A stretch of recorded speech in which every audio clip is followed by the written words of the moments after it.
we have dangerous levels of alienation in our country, and they express themselves in all kinds of antisocial ways which have no political point, like stabbing each other, murdering each other.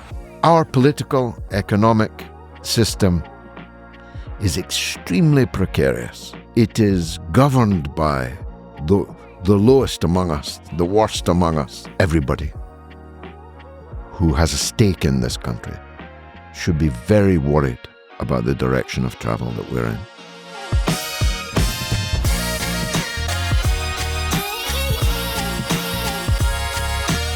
George, nice to meet you, man. And you. Happy to be back in Soho. I used to be a habitué of this area. I worked at Private Eye for many years, so I know all the alleyways. I stayed down last night with my girlfriend, and I just said to her, I think this is my favourite part of London.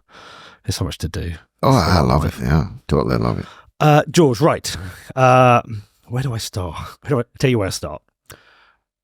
Across my entire spectrum of friends, everyone is disillusioned with politics right now. Yeah. Completely and utterly disillusioned with politics. Yeah. Has lost faith in it all, thinks everyone is a liar. And when we sit down and we talk politics, I'm from quite a conservative group of friends. Nobody knows who to vote for anymore. Mm-hmm. Or nobody knows what anyone stands for anymore. Mm-hmm. And that is people on the left and the right. Mm-hmm. I think that's a fact. That's why the elections are going to be postponed in May, because they would demonstrate a complete collapse in the British people's trust and faith in the political process, and B, insofar as people voted at all, they would vote to reject the Labour and Conservative duopoly in overwhelming numbers. Most of them would vote Reform for Nigel Farage. Others will vote for us, others for the Greens, others for independence. But when I was, let's say, a kid, about 96% of the British people voted either Labour or Conservative. That fell to below 50%, and it's now plummeting at such a rate. And this is not just a British phenomenon. The German government fell yesterday, unless they take extraordinary measures. Outsiders on the right, like the AfD, on the left, like the SWB, will be the winners of the elections. People are rejecting the prevailing orthodoxy, not just because it demonstrably has not worked, hasn't delivered anything for the mass of the people, and presides over rapidly declining social, economic, cultural milieu, but because the individuals at the top of these parties have just become so small. The old Greta Garbo line, I'm still big, it's the pictures that got small.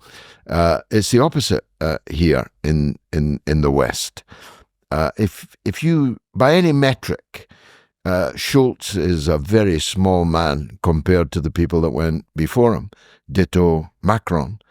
Ditto Starmer, although that's probably been declining for longer. Yeah, your friends are not untypical. We were in Wimbledon last night at a dinner in a packed restaurant, and I doubt if Labour or the Conservatives had a vote in the entire place, based on the conversations that I had, which were many, and long into the night. So your friends are not untypical at all. Yeah, I think right now I've got as a small C conservative, I've got a lot more in common than with a disenfranchised Labour voter than I have with an active Conservative voter. Yeah, I think that's right. I mean, who are the active Conservative voters any longer? Really only the people on the train, the people on that gravy train that for so long was the Conservative Party. Members of Parliament, councillors, their staffs, their families, and so on. I don't think you'll find any. I mean, again, I'm so old that the Young Conservatives used to be Britain's largest marriage bureau. There were 1 million people in the Young Conservatives in the 1950s and early 60s. Do they even exist any longer, would be the question I would ask. So, yeah, the Conservatives are in just as much trouble as Labour. I've had two people from Reform on the podcast and a couple of Conservatives.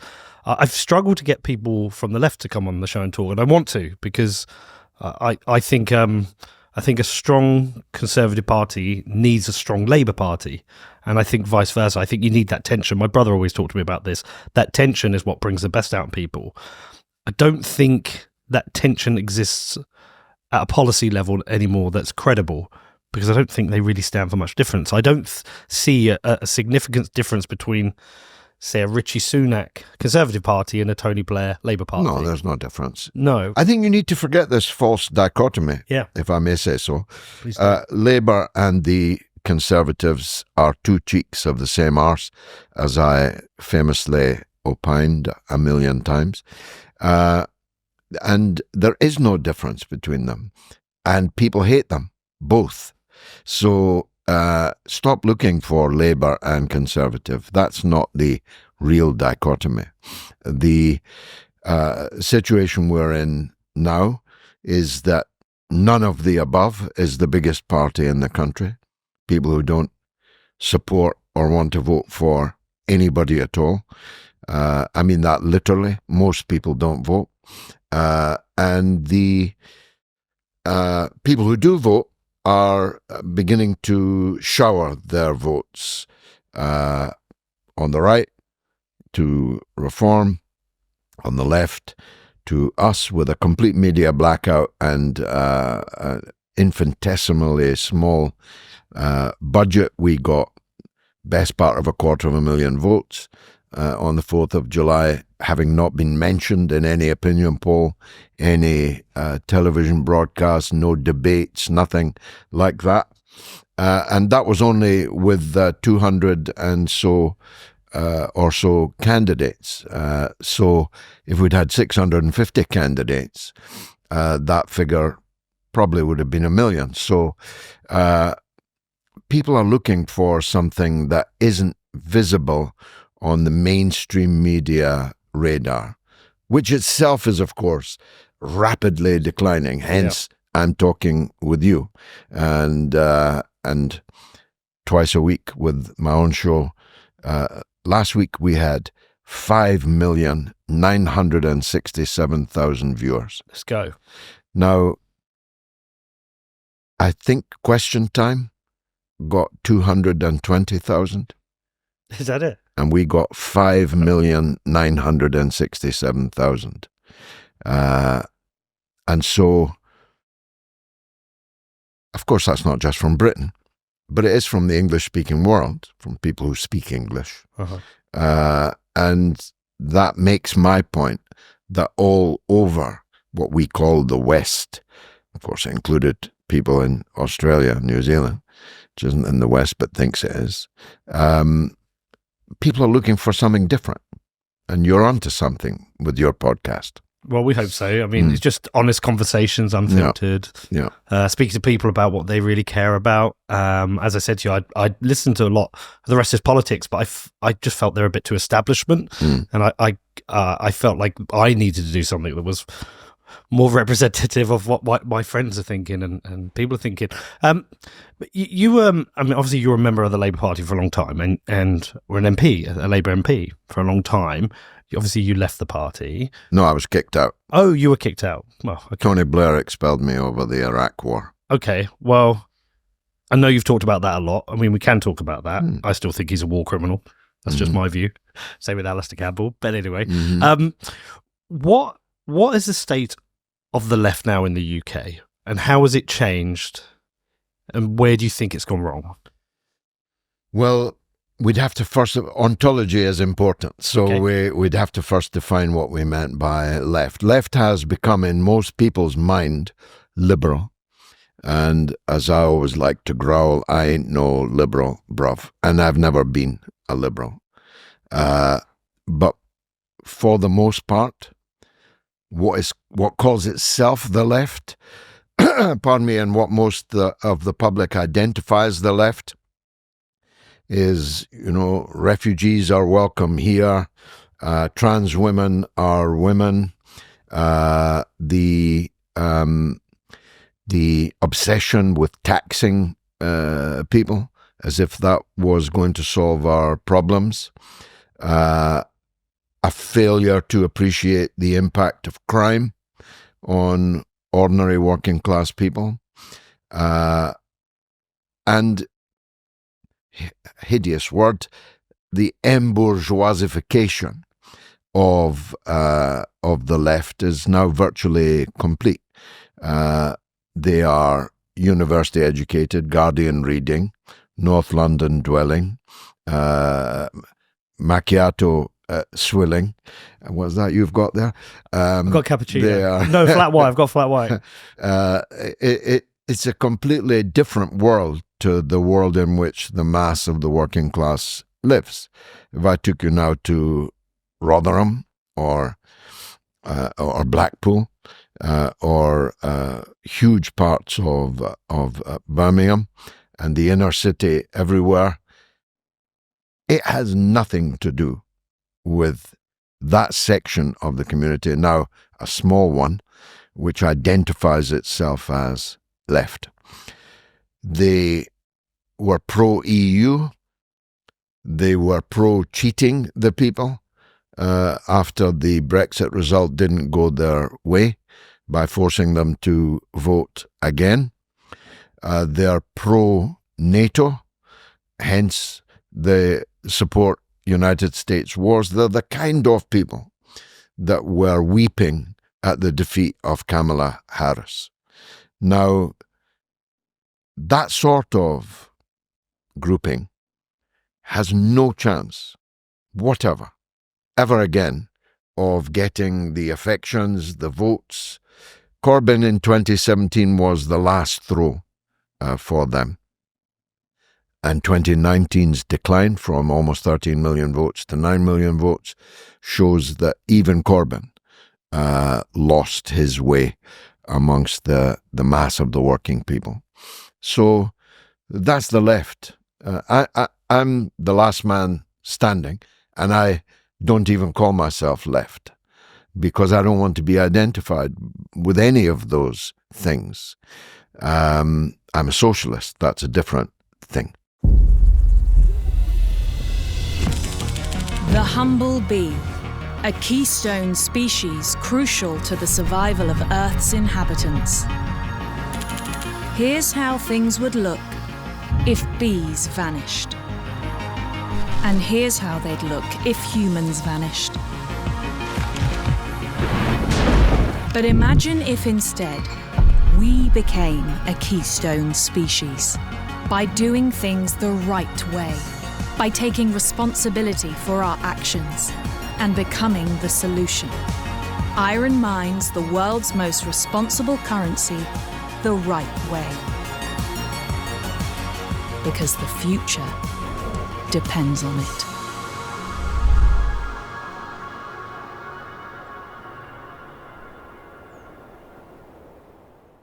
But a lot of the things that you said, you brought up there, are very similar to the things that Reform are talking about. Yeah.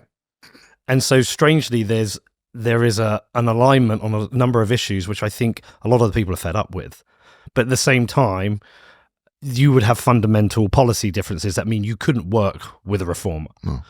But it feels like the Workers' Party essentially is like almost like the left version of Reform, and this is the debates that you would have with them are probably the traditional debates that would happen. They used to be. Yeah, that it used to be. Well observed. That's exactly right. It's the kind of debate that existed when I entered Parliament almost 40 years ago. Yeah. So, yeah, you're right. No, we could never work with Reform because we have a fundamentally different ideology. And if you toss in the race question, then of course we are enemies. But I would say a crude way of putting it is that they are right populists and we are left populists. So let the populist fight begin. But populism itself has been demonized. Yeah, I've said this for 40 years. I've never understood why being a populist is a bad thing. What you mean is you're offering people what they want. You're listening. Yeah. Yeah, I don't understand the demonization. No, quite. So they would be right populists and we would be left populists. We're quite happy with that nomenclature, and we relish that battle. Of course, we agree on some things. I campaigned with Farage for Brexit, for example, and we agree on the venality of most Western governments. We agree that it's a good thing that Kamala Harris was defeated. But on things like the National Health Service, I mean, they're not hiding it. They want a private health service in Britain. We want a return to a public one. They presumably want private rail companies to misgovern. I speak as someone who travels on the railway every Monday morning.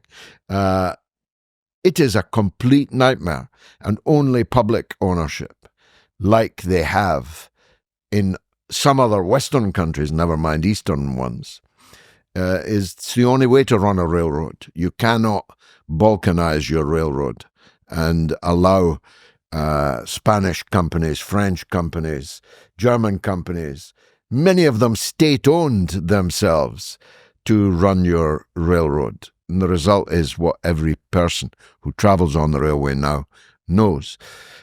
So we completely oppose the NATO expansion, war in Ukraine and so on. One never quite knows whether Farage is with that or that. Don't want to put too fine a point on it.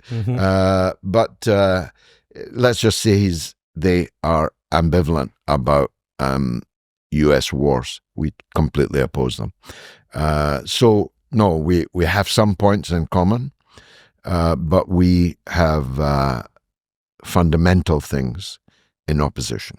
I mean, it's easier for them than for me. I mean, Farage is very good, very capable guy, very skilled politician, but it's relatively easy to sell right-wing prejudice.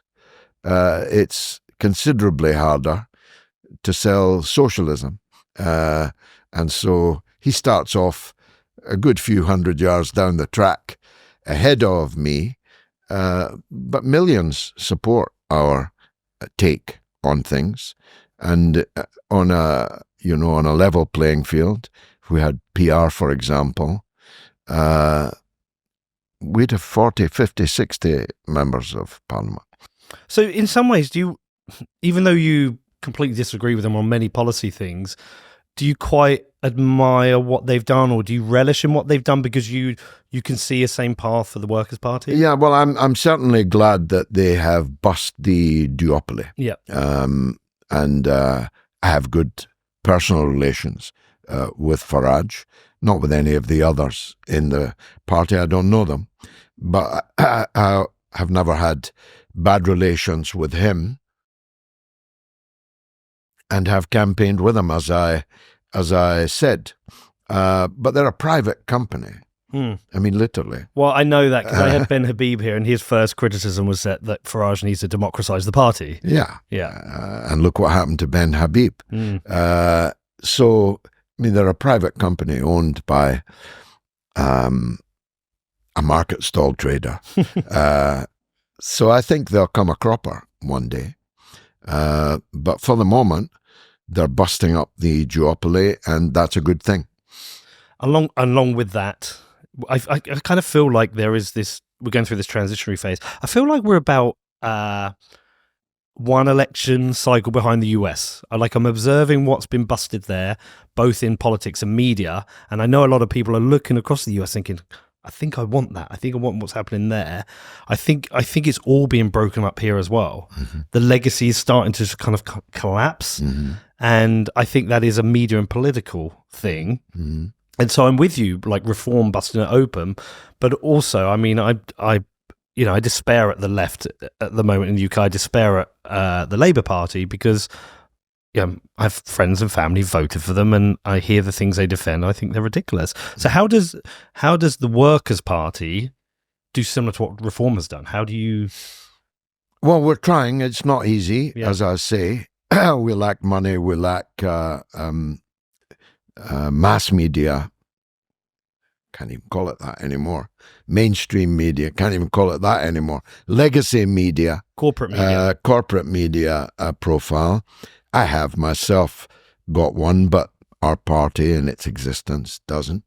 But we are trying to get in at ground level in communities. So, for example, we sat at a table with ladies last night from Crawley.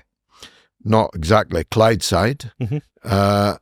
Who are opening a workers' club in Crawley in the beginning for ladies who lunch. Mm-hmm. They'll have regular lunch dates there, but they have ambitions to make it a permanent 6-day, 7-day-a-week thing.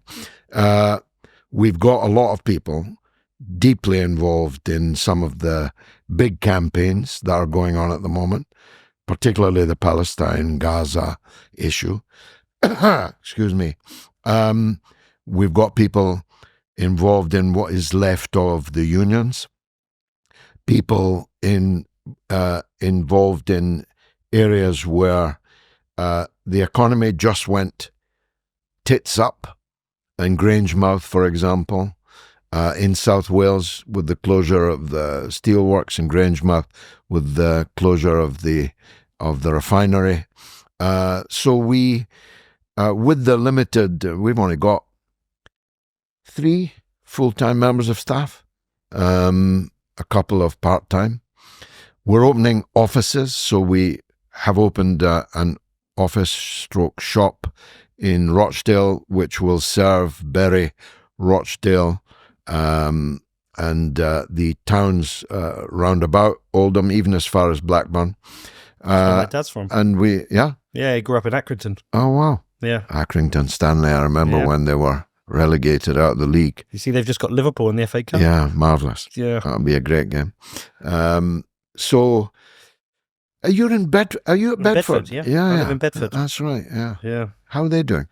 What, the football team? Yeah. I bought them. I know. That's right. Doing what? So they're in the 10th tier. Bedford has never had a team in the Football League. No.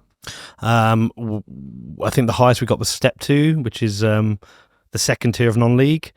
That's Bedford Town. So I tried to buy them. They said no. So I bought the team next door. We won the league first 2 years. If we win our games in hand, we'll go top. So that'll get us up into the 7th tier. Our women's side won the treble last year. Very good. And they are top of the league. So if they go up, they'll go up into the 3rd tier, 2 away from the WSL. So going very well. That's excellent. Yeah, we got that's excellent. And we've got good investors. So I don't know. Have you ever watched the film about Facebook? Mm-hmm. Yeah. So you know the Winklevoss twins, the rowers, they're the co-owners. Oh, how excellent. Yeah, so we've got a couple of billionaires help. But yeah, no, it's good. Ever in Bedford come to a game? Yeah, I'd like to, yeah. Where is Bedford? Near Luton? Yeah, not far from Luton. It's on the train line, and it's 40 minutes up the road. I'll do that. Yeah, I'm very involved in football. And so are we as a party. We formed this United City issue over Palestine. We've got Manchester United for Manchester City United for Palestine, which is actually going terrifically well. We're outside the ground both weeks at City and then at United, and we're actually getting a couple of hundred people there now, which is a lot of people to leaflet a football ground. Yep. And And so the one place you don't have to do Celtic. No, they back you. They're 100% with us. So we're doing what we can with the limited membership that we have. We've got a special Congress in February, a couple of years early, because we want to make some organic, some structural and some political changes. Yeah. Yeah. You don't have to move. You can just bring it into you. Okay. Yeah. So what is it that this elite middle class Labour Party has forgotten about working class communities? What are the issues? I know my issues in Bedford, but I know there's various issues up north. What is it they've missed? What have they forgotten about? Well, if I tell you this anecdote, when I first entered Parliament, I was told by the whips, so this is nearly 40 years ago now, I was told by the whips that we were going to try and filibuster the Thatcher government's dock labour scheme extension over the port at Felixstowe. And we were going to try and talk it through the night. But there were severe restrictions on what would be in order. Only environmental matters were in order. You couldn't argue the benefits of private versus public or that kind of thing. So I turned up for 10 o'clock. It was to start right after the 10 o'clock vote. I turned up expecting a lonely house. The Labour benches were completely rammed for an all-night talking session. And most of them were what I would have regarded at that time as right-wing Labour, but all of them were union Labour. All of them were there because they knew what class they belonged to and were supposed to represent. So there were former dockers, former miners, former engineers. There was no middle-class people there at all. In the end, I was one of only maybe 5 Labour MPs that never went to university. But on the benches that night, I doubt if any of them went to university. They were all working class MPs. And they were all fighting for the dockers, even though they had to cut. We spent the whole night talking about the mating habits of the duck-billed plover and the Brent goose, because anything else would have been out of order, and the Speaker would have risen and told you to sit down. So if you were going to filibuster, you had to know a lot about the duck-billed plover. And it seemed like 100 Labour MPs were experts on the Brent goose. That's all gone. So there used to be in the Commons a trade union room. Because I was a trade union-sponsored MP, sponsored by the then Transport and General Workers Union, I was entitled to go into that room. And it was filled with men with braces who would go in there for a snooze in the late afternoon. We were all snoozing in the late afternoon of when Nigel Lawson had to come to the House. I think it was a Wednesday, was it Black Wednesday? When the ERM, when we crashed out of the ERM, I remember the attendant shaking us all, saying, "You better come in, sir, there's something quite important happened." That's the kind of thing Labour used to be. Of course, there's no trade union room now. It's probably a trans room. There are no working class people in braces. There's nobody who was ever in the Transport and General Workers Union. So what happened, you ask? They lost, and willfully lost, any connection to the British working man and woman, the British working class family. They developed, came from America actually, they developed, I call it the Californication of Labour. I was there, I saw it happening. Preoccupation with race, with gender, with sexual orientation, with abortion, all the things that actually are either unimportant for most working class people or are actively opposed by most working class people. But Labour, knowing this, must have known it, deliberately kept sailing on and on and on in that direction, in the direction of California. And now they're reaping the whirlwind. Labour has a set of ideas that are rejected by the British people. One is this Europhilia. Keir Starmer is going to try and take us back into the EU by subterfuge. They are hostile to this weirdest notion in all of my political life, that men can declare themselves to be women and we must treat them as such, and that they must be allowed into every woman's space, including our daughters' public changing rooms or lavatories, and all of that. These weird liberal preoccupations, Labour is completely in the grip of them. And that's just rejected by millions of people that used to vote for them in Bedford and anywhere else. So it's just no longer a party of the working class? No. And they don't even claim to be. They wouldn't want to be. Their name is an embarrassment to them. They wish that they could change it. Blair openly talked about dropping the name. He said when he abolished Clause 4 of the party's constitution, which was its socialist core, he came up to the rostrum and said, "Now, about the name." And everybody laughed, but he was only half joking. They would if they could, but they can't ditch the name because they have now no connection to Labour, as in the word labour meaning work. And so what are we? We are what Labour was supposed to be. We are the Labour of Mr. Tony Benn. We're Tony Benn Labour. Now, there was never a majority in Britain for Tony Benn Labour, but there was millions of people for Tony Benn Labour, and we hope to win the hearts of those millions. This is what I heard John Major talk about. I had an interview with John Major where he was critical of both parties. And I won't get it exactly right, but he said the Conservative Party used to be people who were successful in the military or successful in business.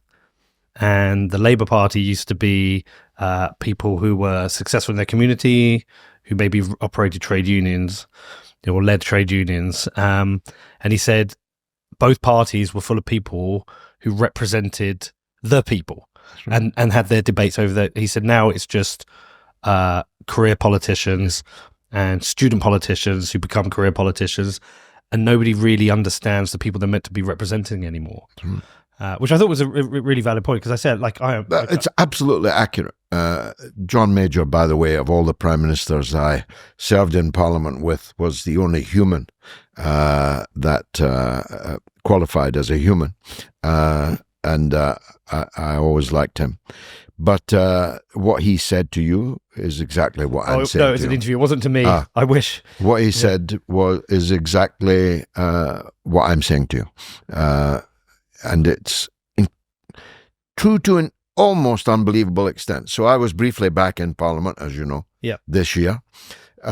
And so one of the things I did was I didn't bother learning the names of the people, but the kind of people, the types of people. And you could definitely count on two hands, at a stretch, 2 hands, 2 feet, in the entire House of Commons, who were of the calibre of the Parliament even when I entered it, almost 40 years ago, never mind 10 years or 20 years prior to that. It was a pygmy Parliament of twerps on both sides who did not display or demonstrate or lead one to even suspect any connection to the real world. They were student politicians, they were former SPADs, They were the kind of people that pack the tea rooms and the restaurants of the Houses of Parliament, looking to see which MP might keel over next and create a by-election and maybe an opening for them. That's what both sides of Parliament are now. There were a few hangovers from my previous times there. It was the 7th time I'd been in Parliament. People like David Davis, the former Tory grandee, now on the backbenches, that you would say was worthy of the title Member of Parliament. But the vast majority of them were not even legends in their own street. No one would recognise them outside their own house. Why do you think this has happened? I'm going to tee up why I think it's happened. I mean, look, I like people who are disruptors, who are different, stand out, argue something different. And I worry that in politics that it's because it's now a kind of a career. Yeah. It's not for me, being a politician is a duty, but it feels like a career whereby you build your political profile and then you go and get consultancy gigs and get paid lots of money. Yeah. Do you think people are fearful of stepping out of line with the party, having strong opinions because they don't want to destroy their career? Is that the problem? Have we just created careers? Well, it's one of the problems. One of them, yeah. When I was in Parliament at first, there was 100 or more members of Parliament who, when they rose to speak, you had no idea what they were going to say, what line they were going to take. And people sat down to hear them, came in, you'd see the doors opening, swing doors opening, more and more people coming in to hear them because they genuinely wanted to know what that particular MP thought on this matter. And then I was sat there when it all changed. In 1997, Tony Benn and I were the only two Labour members of Parliament who didn't have a pager, who refused to have a pager. Younger viewers won't know what a pager is. It's what came before the mobile phone. And I vividly recall being sat in my normal seat when everybody else started to take something out of their pocket and read it at the same time. It was the dramatic birth of the pager era, where somebody, Peter Mandelson, told you what to say. Talking points, they called them. And whatever was on that pager was what each and every one of those Labour MPs then stood up to say. Never mind about votes. The idea of voting against the party whip was once the norm and became completely unacceptable, punishable by political death. I mean, I rebelled on the introduction of university tuition fees, for example. And I vividly recall the chief whip standing like this, trying physically to block me going into the lobby. I remember what he said too. He said, "It's only £1,000. I said, "Yeah, but once you've breached the principle, it will soon be £10,000. How much I underestimated it. So that era, the Blair era, was the beginning of the end. But it's a symptom rather than the cause. The symptom is the death of ideology. The Conservatives don't really believe in what Conservatives used to really believe in, and Labour, long ago, even long before Blair, ceased to believe what it was that they used to believe in. And the Labour people, I can't speak for the Conservatives, the Labour people lost faith in the possibility of a different kind of society. They lost faith in it. Mrs. Thatcher came in with a big majority, began fundamentally to change things. And they, instead of fighting that ideologically, they clung to Europe. It was the era of Jacques Delors, who, to my amazement, appears to be still alive at the age of 99. Jacques Delors was the social Europe guy. He seemed to offer the European Union, Maastricht, Lisbon, as a means of blunting the Thatcherite assault on the social fabric. They thought that Jacques Delors and the EU would protect them. So socialists in Parliament went from being the kind of people that might go on a delegation to Sochi or Bulgaria and began to be virtually weekly communicants in Brussels. You'd see them on the train eating their subsidized breakfasts. They made a turn to the EU and everything that entails. And they lost faith. They lost the belief that they could really change things. And now that's been replaced by a generation which actually doesn't want to change things. The earliest revisionists would have liked to change things but had no faith that they could do so. Today's Labour people don't want to change things, don't believe in the changing of things. So if there's no ideology, if you don't actually believe in anything, well, you can argue either side of any argument. You see it. I speak at the Oxford Union. I know that the students that are speaking for and against the motion could just as easily cross the floor and argue the opposite, because they don't actually believe in either of those things. That's the political class we've got now. So who's been left behind in this? The workers are essentially abandoned. The former workers that are now old age pensioners, most cruelly of all.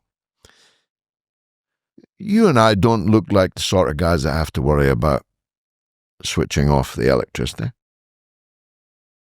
But if I tell you that there are at least 10 million people in Britain who genuinely are making a choice, do I eat or do I heat? People, old people, wearing coats and hats in their house. People getting on buses because it's warm to drive around the town on a bus. Fuel poverty. Child poverty. 4 million children going to bed hungry. I haven't been hungry for nearly 60 years since I was hungry. But I still remember what it was like to be hungry.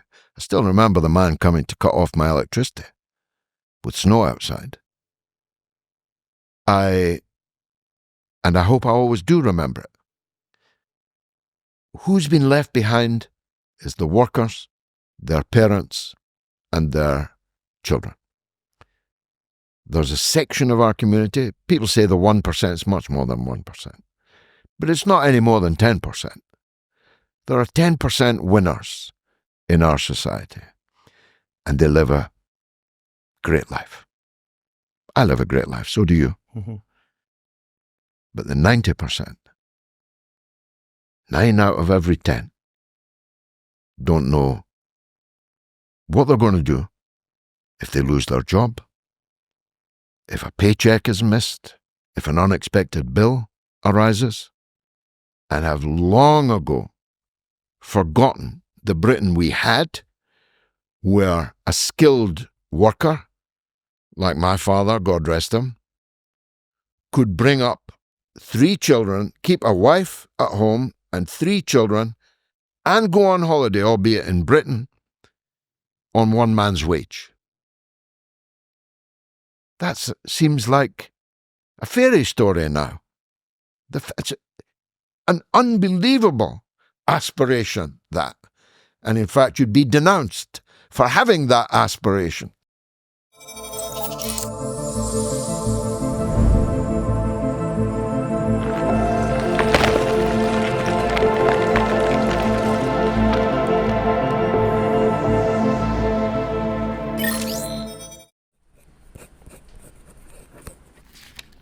very important that you don't lose this, okay? This is your inheritance through Bitcoin. Let Bitcoin rip. Don't rip up your Bitcoin. Set up inheritance with Casa. George, my dad was an engineer. His dad was an Irish immigrant train driver. My dad was an engineer. My mum was a nurse. Brought up 3 kids, of which 2 he put through private school. Based on overtime, he had to work overtime, and we had a holiday every year, and he had a house. We had a great life. Hard work for my dad, a lot of shift work, but he was able to build a great life. He couldn't do that today. Him and my mother couldn't do what they did today. No. And this is I think comes to the fundamental core of my issue with politics, is that I keep saying to my friends, we don't have a left or right problem, we have a government problem. Because we're a country that produces so much, yet we've killed the middle class and we've forgotten the working class. Mm-hmm. And that's what I think my fundamental issue is. I come back and go, where is all the money going? Mm. Where's it going? Mm. I don't know. Well, we're not making as much as we used to. Sure. But where it's going is in armaments, in war. We're about to increase again the proportion of our GDP going to the military in this absurd pretense that we're a world military power, when in fact the only military asset we have is the ability to commit nuclear suicide by firing nuclear missiles which will be returned and then we won't exist. It's going in to other countries who own and control. The idea that Indians own Jaguar is something your father and my father could not possibly have contemplated. Mm-hmm. Talk about the empire striking back. I know. And having a prime minister in Rishi Sunak also. So a lot of our profit centers are owned by foreigners, and so where's the money going? It's going to them, and is if their countries are lucky, going into their economy, most likely into offshore tax avoiding shelters. And we are not making anything. Let's look around this studio for a minute. This very nice Soho studio. Everything in here was made by workers. The problem is, it wasn't made by our workers. Apart from this table. This table, it's Yeah, a this beautiful artisan piece of work. I think, is it Sheffield they are? Yeah. Excellent. I commend But I it. agree with you. Every service we get today and everything we use today was made by workers. Without those workers, those things, that service would not exist. This is a fundamental tenet of someone like me. And all I'm asking for is fairness for the people who make life work. If you and I, podcasters, which is what I now call myself, if we cease work today, the impact will be zero. I mean, our grateful audience would be disappointed, but life would go on. But if the train drivers don't work, if the guys that are doing the road out there just put their tools down and leave their trucks, if the nurses don't work, if whatever factories we've got left cease producing, if the dockers don't work, there are meaningful, real impacts on life. And yet, people like us earn multiples of any of those workers that we just talked about. So the division is, there's a Dundee, I come from Dundee, there was a cotton mill song, oh dear me, the world's ill divided. Them that work the hardest are the least provided. And that's the country that we live in. And when those workers lose their jobs, so many millions have, the consequences to their communities. I was very involved in the miners' union, for example. I'm an honorary member of the miners' union. The defeat of the miners, the destruction of the coal mining industry, led to human slag heaps in all of the former coalfields. If you were to draw a graph of drug addiction and crime in former coalfield areas, you'd be completely horrified. A place like Barnsley, for example. If you draw the spike of drug problems and the crime associated with it after the collapse of coal mining in the area, I mean, it's like Mount Everest. And you don't have to be a scientist to work out what happened. So the working class that we fight for, that I try to represent, are the losers in our society. And the number of winners is, as I say, it's not 1%, it's possibly 10, but it's no more than 10. The 10 should realize that that situation cannot obtain forever. You know, you can live in a gated community, real or metaphorical. You can have G4S patrol until the G4S guy goes on strike. But one day, people are going to eat you.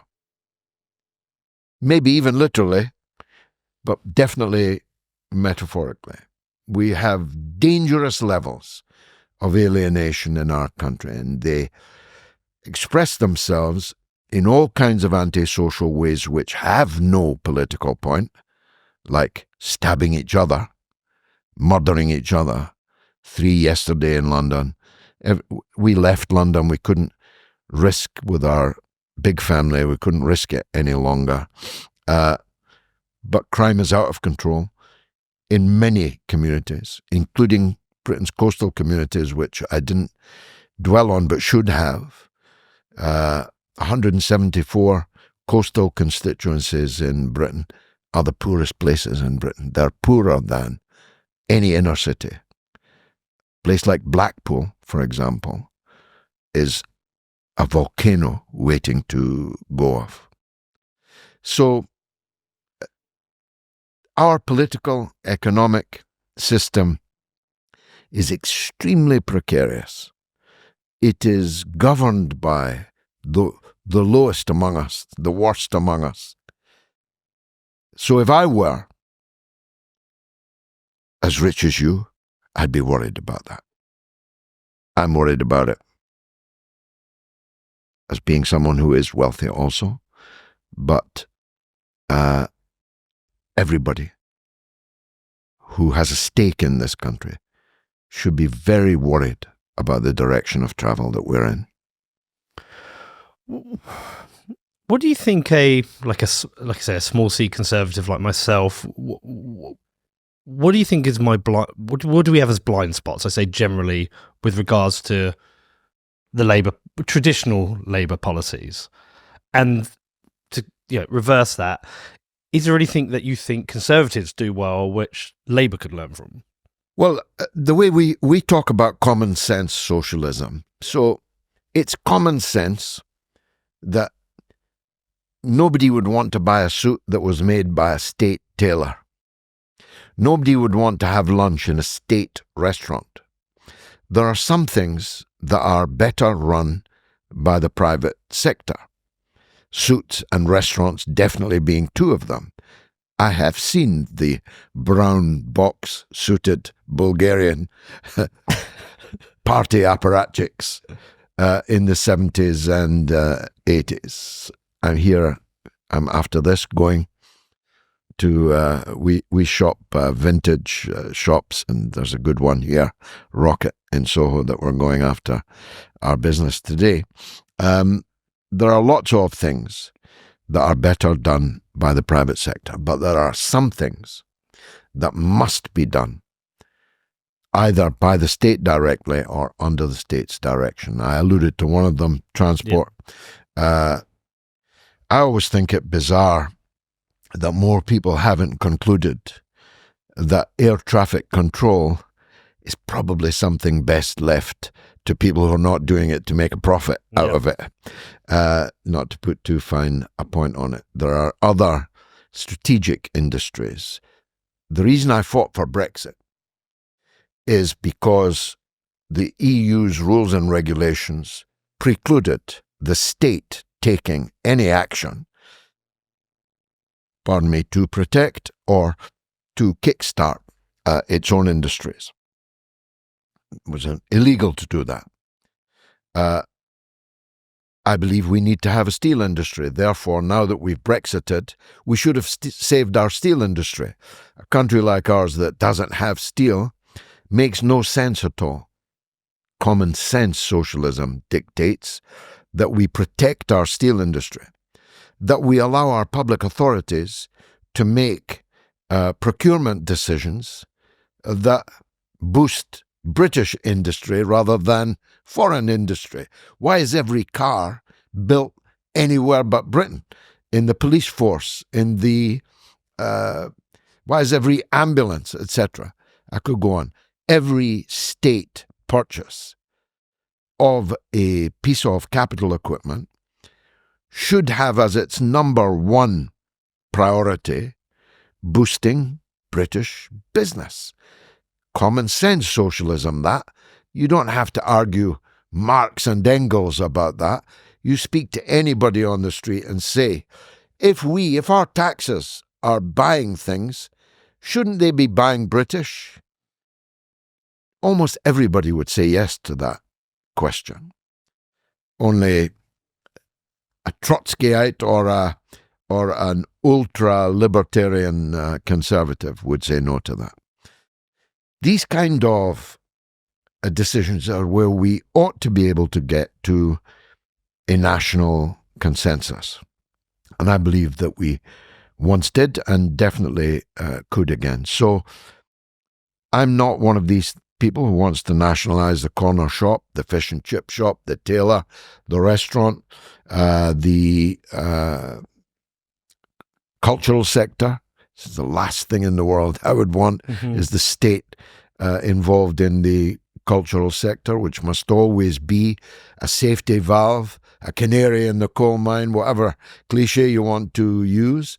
But I insist that there are some things that are too important to be left to the market.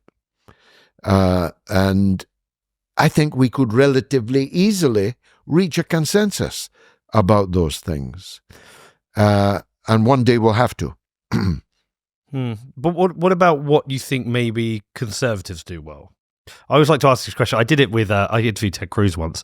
I said, tell me something the Democrats do well. And he couldn't give me an answer, and he did give me an answer. I always think it's an interesting question, though. Well, if we keep it at small c. Yeah, that's what I mean. Because the big C conservatives don't do anything well, no. As Rishi Sunak's government demonstrated. Small c people believe in the family. Most sensible people believe in the family. But only conservatives ever speak up for the family. Liberals rubbish the family and develop a set of policies which are inimical to the family. Now, don't get me wrong. I've tried almost all of the other ways. I'm not here as Holy Joe. I have lived decades of my life not saying what I'm saying to you now. And so I'm in a good position to say to you that the family is the best method for society and for the individuals within it to be brought up. I've got so many examples of different communities where the lack of a family has led to the ruin of the individuals within it. And we're seeing it demonstrated daily. So that's one thing conservatives do that are right. Another thing is abortion. How did we get to the situation where it's something to celebrate as a liberal achievement that millions of British children have been killed who would now be working and paying tax and contributing to the society? This cult of death, which is a liberal preoccupation, the new euthanasia bill. Conservatives are better on these things. They are more likely to believe that tampering with natural things like birth and death is fraught with terrifying dangers and social consequences that are foolishly abandoned by people on the left. Conservatives think more often than left-wing people about the victims of crime rather than the perpetrators of it. Don't get me wrong, I've been in prisons.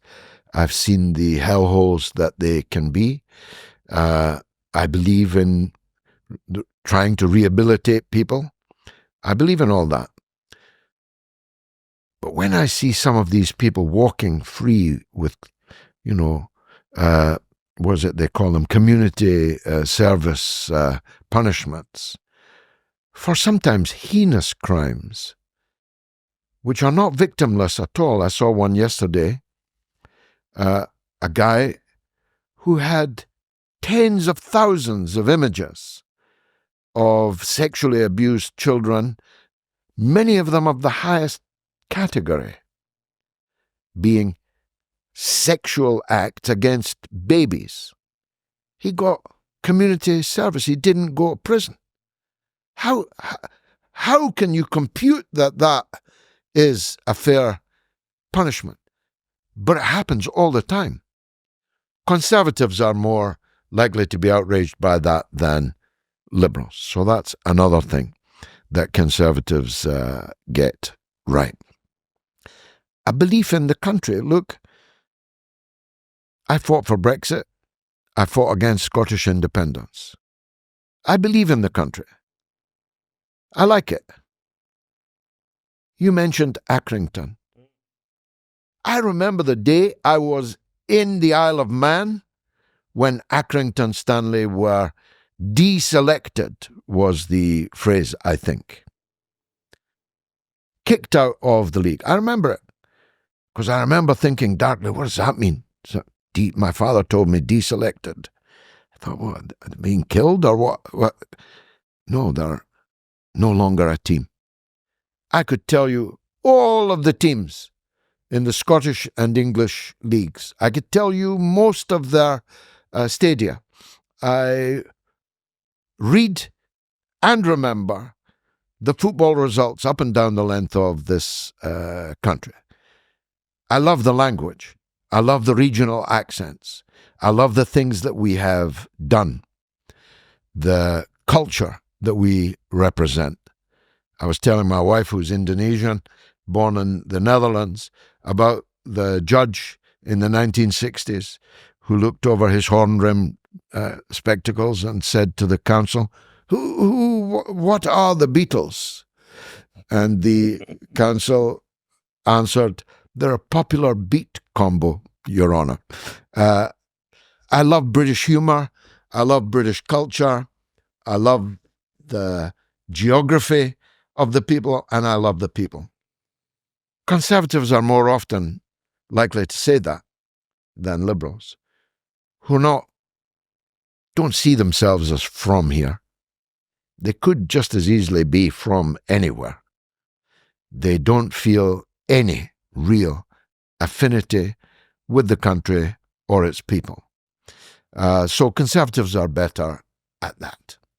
Need I go on? No, I mean, look, it's always interesting to hear, but because I would say if I was sat here interviewing Angela Rayner, Keir Starmer, there's not much we would agree on. I think you and I agree on a lot of things, even though I consider myself small C conservative. But I always want to know also my blind spots. Like, what have I not considered? Where have I lost empathy? What am I missing? So it's good to hear. I do want to shift quite significantly now, because there is another topic which I think I align with you quite significantly on, which I know in the face of hostility, you've been pretty firm and blunt in your beliefs with regards to Palestine and Gaza. It's an issue I had Richard Tyson here. Again, there's some things I agree with him on, certainly. And this topic came up, and specifically the term genocide. And the point I made to him really was whether or not it's passes the exact definition of a genocide. The fact that we're debating it tells you something horrific is going on there.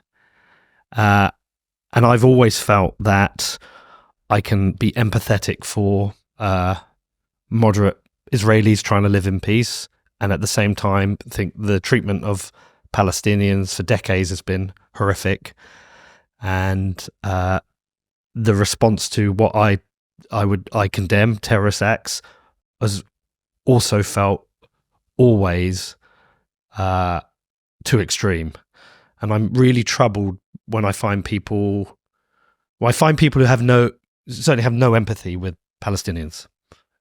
And so I know you've talked about this a lot. It's good you use the word empathy, because I was talking to a man last night at this restaurant that is moving to Hastings. I was telling him that the book, which is a kind of foundation book for people like me, The Ragged Trousered Philanthropists by Robert Tressel, is based in Hastings, based on a group of house painters in Hastings.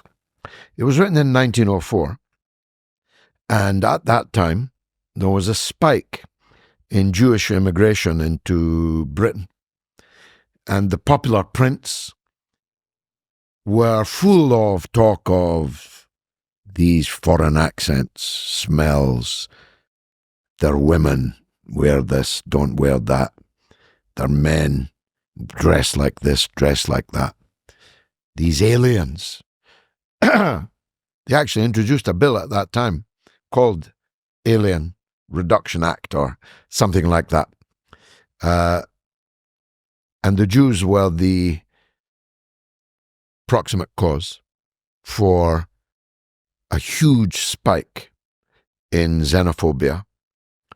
The presence in our country of Jews who were fleeing European anti-Semitism, Christian anti-Semitism in Europe, very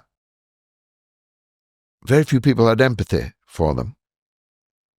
Most people fixated on their otherness, their difference. And then, of course, when they all moved into places like East London, where I was for 5 years the MP in Bethnal Green and Bow, they were called ghettos, and the all kinds of stories. During the Jack the Ripper murders, there was another spike of anti-Semitism because it was believed that these murders were committed by Jews and were part of ritual killing and so on. There was no empathy discernible, except from people like me, socialists like me, for the plight of European Jewry. And Richard Tice is the perfect exemplar in his brutish, almost fascistic attitude to the Palestinian tragedy. I have no doubt, knowing Tice as I do, that in 1904 he'd have been hating on the Jews as he now hates on the Palestinians. This reduction of people to Untermensch, subhumanity, is so typical of Western politicians. But the good news is, all the evidence is, that the mass of the public doesn't feel the same. Well, that's just the thing. There's this complete disconnect Total. between what the majority of politicians will comment with regards to Palestine and Israel. There will be some people say, look, we need a two-state solution. We need to get back to the negotiating table. But predominantly, there is a huge defense of Israel, a lack of willing to condemn what I think is over-the-top military response, and fixated on anybody who is maybe protesting in London in defense of Palestinians saying, oh, they're supporting terrorists. I think it's very easy to defend Palestinians or do Palestinians and condemn Hamas at the same time. I find that really easy to do. I find a lot of my friends find that easy to do. It feels like within politics, because there's been a state capture. You don't want to hear this. Oh, I do want to hear this. There's been state capture in Western countries by the supporters of Israel. It's not always, though in America it is overwhelmingly about money.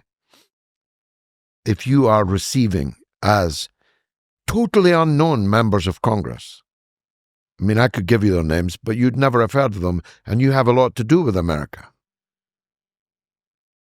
I follow American politics very closely, and I've never heard of them.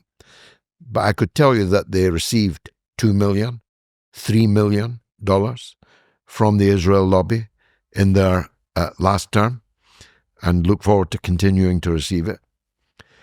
In the United States, it is overwhelmingly the case that the Congress has been purchased by the Israel lobby.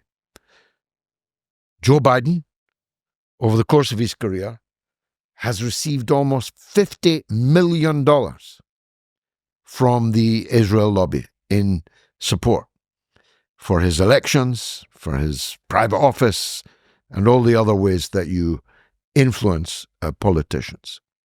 Now, let's be fair, he was in Parliament or in Congress for a very long time. But $50 million given by a foreign interest is definitely going to sway your judgment.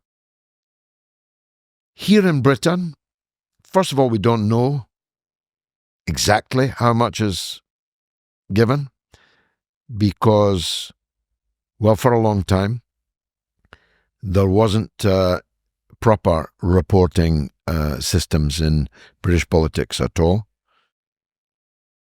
There's a culture of brown envelopes that we'll never know who's giving brown envelopes to whom and how much is in them.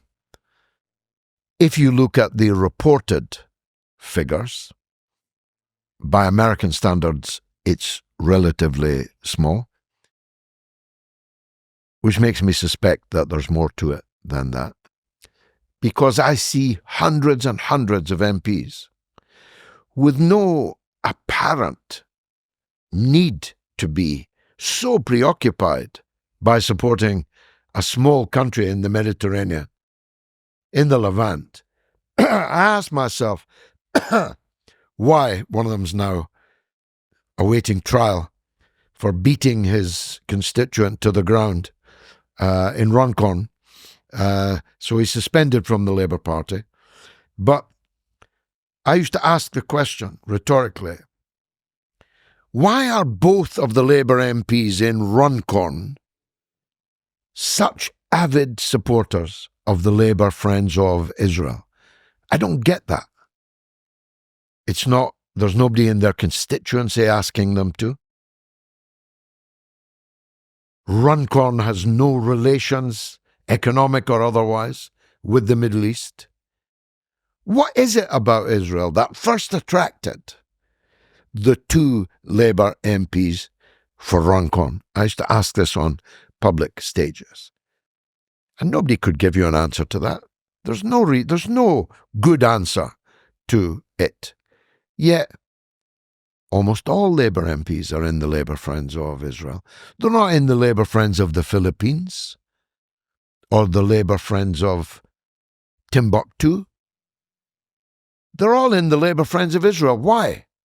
What is it that has made being a supporter of Israel, a country, I remind you, recently sent for trial on charges of genocide by the highest court in the world? When did courts become so easily, contemptuously dismissed? The ICJ finds a plausible case for genocide. The ICC issues arrest warrants. It's scarcely reported, never mind acted on. When did that happen? When did we begin to treat the highest courts, the highest judicial authorities in the world so contemptuously? The truth is, by a mixture of bribery and various other forms of corruption, Jeffrey Epstein kinds of corruption, Israel has performed state capture in many Western countries, so that if I had even begun to say what I've said to you on the BBC, the plug would already have been pulled. Of course. I would have been ushered out of the studio. That's how bad the situation has become.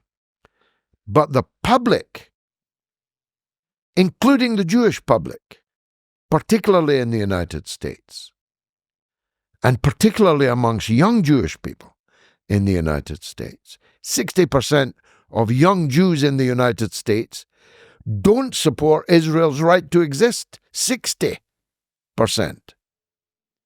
Sorry, they don't support their right to exist? They're so opposed to Israel, they answer in the affirmative.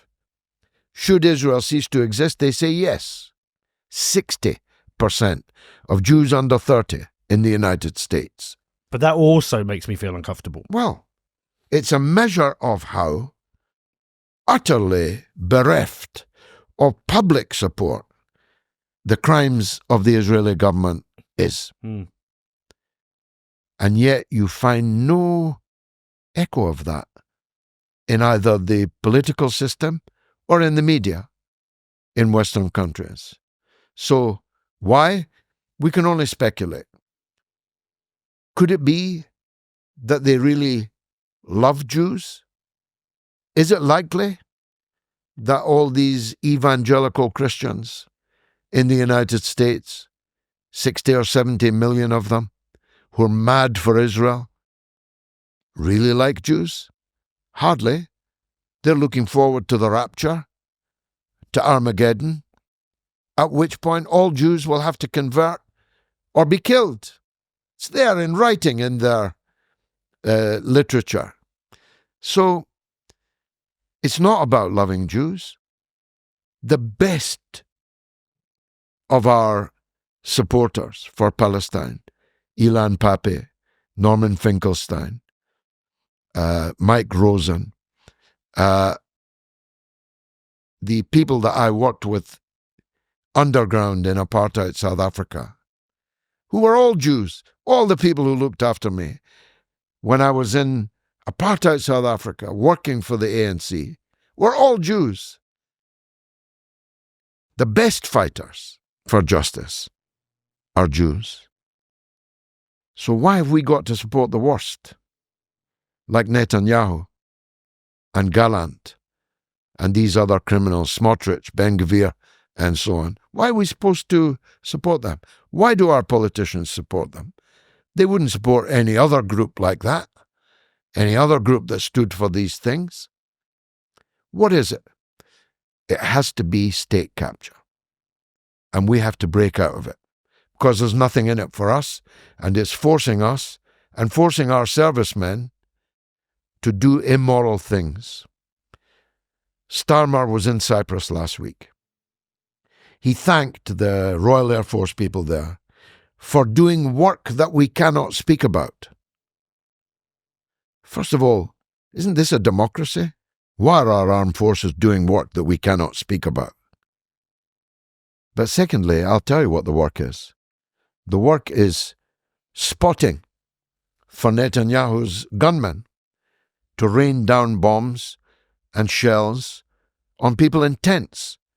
That's the work that our Air Force is being forced to do out of our base in Cyprus. It's forcing our people to do things that are morally corrupt. And all moral corruption is eventually paid for in destruction. So I feel very strongly about it, as you can tell. And I saw it happen. It started when all these Labour people in particular went to universities and were taken on trips to Israel, to the kibbutz, to the beaches of Tel Aviv and so on. It's very nice. You know, I spent a lot of time in Tel Aviv. My friends lived in Shankin Street, near Dizengoff, in Tel Aviv. It's really terrific. The girls are hot. The beach is beautiful. The food, much of it stolen, is good. You can have a great time. And that's what they all did. And lo and behold, they went into politics and they were big supporters of Israel. Go figure. At Ledden, we built the best Bitcoin-backed loan platform in the world. Proven, trusted, growing. Ledden's proven track record speaks for itself. Visit ledden.io/Mr. Obnoxious to get started. Ledden, there is no second best.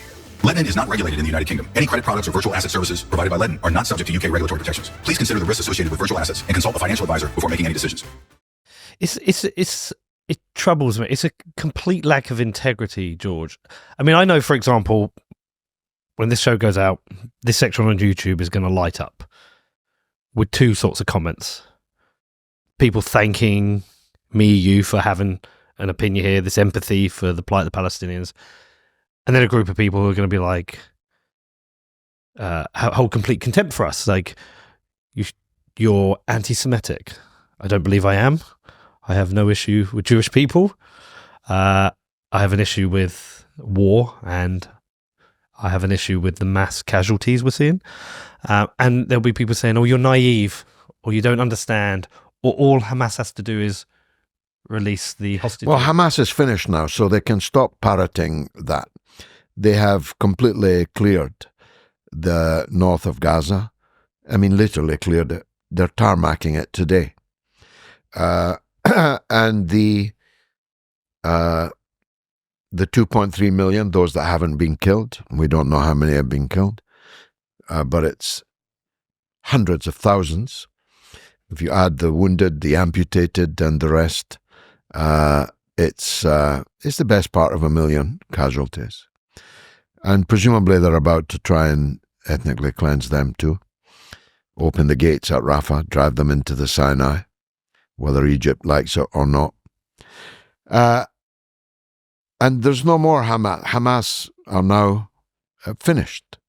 The victory for the ISIS Al-Qaeda army in Syria means that there's nobody interested in doing so, and even if they were, could do so, get arms to them.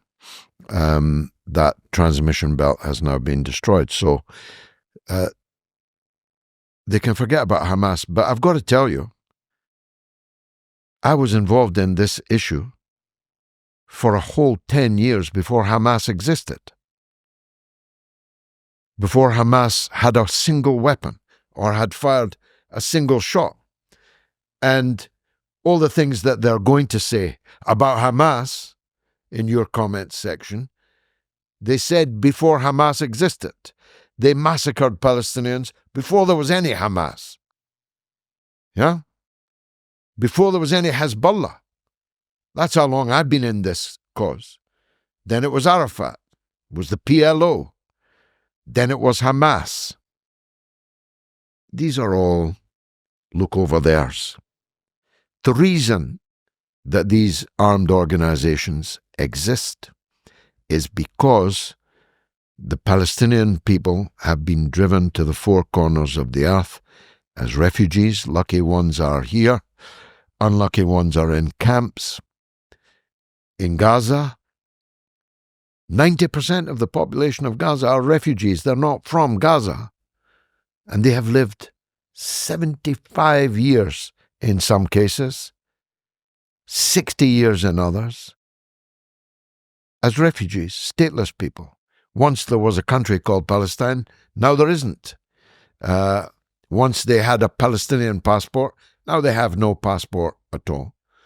Regularly massacred, displaced from pillar to post around the world, reviled by people like Richard Tice, wherever they go, spoken of as if they are the kind of subhumans that the Jews were described as by fascists in the early 20th century until the mid-20th century. So I don't know what they'll say. All I'll say about your comment section is this. When I started in this issue in 1974, you could have fitted all the supporters of the PLO in Britain into this room. Now you couldn't fit them into the whole of central London. We are millions upon millions in Britain and in every country in the world, in every Western country in the world. For 15 months, hundreds of thousands of people have been protesting on the streets. So Palestine isn't going to go away. The Palestinian people, as Arafat used to say, we are not the Red Indians. We are not going to go into a museum. We are here. And as long as two of us are alive, male and female, there will be a Palestinian people. So your critics, as there will be, just better get used to it, that this issue isn't going away and that we are winning. Thank you. All right, good. I'm glad you said that. Yeah, I mean, look, I'm glad we have this platform to be able to talk about this and have this. And listen, I've really appreciated your time. You've been very generous with your time. You as a socialist and me as a small C conservative, slightly libertarian. I think we agree on a lot. Football club owner. But I don't think there's much we disagree on. You give me a lot to think about. But I just a final thought. You have been involved with politics for a while. Where do you see your place now? Well, I never saw politics as a career, although I've been fortunate to be in full-time in it since, I don't know, well over 50 years. And I'm still full-time in it, although I'm broadcasting about politics, and I'm not shy in proselytizing my point of view.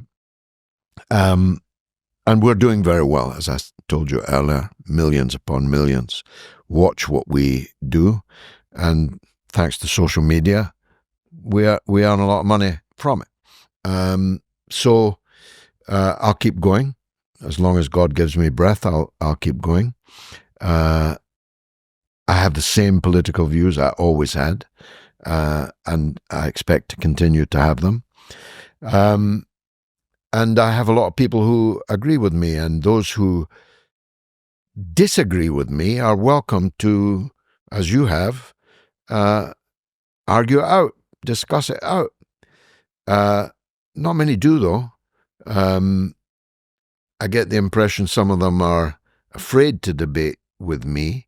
I mean, the last time I was at the Oxford Union, little Ben Wallace, the then Defence Minister, was supposed to be my opponent, but he actually did a runner. I mean, he physically ran away from the union, and now out of politics altogether, and sitting on the board of several arms companies. He left his hapless Tobias Ellwood MP to do his job in his stead. And I did leave him metaphorically bleeding on the floor So it's a bit like, I'm a bit like Mike Tyson in these debates. Sometimes maybe I ought to go a bit easier on them so that they at least come back for more. But as long as God gives me breath and people want to hear what I've got to say, I'll continue saying it. If a suitable parliamentary by-election comes up, you might see me back in the Commons again for the 8th time. But if it doesn't, I won't. I won't be standing in the next general election, whatever happens, because I've made that decision. I'm 70 years old. I have very young children. My youngest child is 4. So it's not fair to, when you're in Parliament and therefore in London all week and your family are elsewhere, it's not an ideal way to bring up children. So I definitely won't run in the general election. But if a by-election in a suitable place where we were strong were to come up, then you might see me back there. But if not, I'll continue to do what I do. Brilliant. Well, listen, thank you.